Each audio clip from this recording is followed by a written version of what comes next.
खबर शामिल करते हैं तांदल्यावाला से, जहां एसएसपी ऑपरेशन मोहम्मद अफजल की हिदायत पर थाना गढ़ के इलाका में कबूतरबाजी पर जुआ खेलने वालों के खिलाफ कार्रवाई, 16 अफराद गिरफ्तार। एसएचओ थाना गढ़ पुलिस की जुआ बाजों से मिली भगत का इंकशाफ, इस पर रिपोर्ट करेंगे अली हसन साबरी।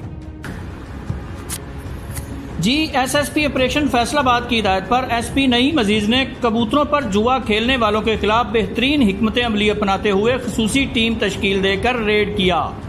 रेड के दौरान चक नंबर 456 गाबे से 8 कबूतरबाज ज्वारी जबकि 616 गाबे से 8 ज्वारी गिरफ्तार कर लिए गए। गिरफ्तार ज्वारियों में मोहम्मद अब्बास, शान नवाज, खुर्रम शहजाद शामिल हैं।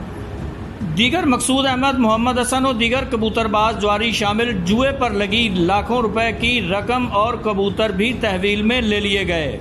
ज्वारियों के खिलाफ थानागढ़ में मुकदमा दर्ज कर लिया गया है।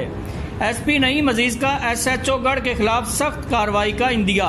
एसपी सदर नईम अजीज ने थानागढ़ पुलिस के खिलाफ रिपोर्ट अफसरान को भिजवा दी। जी।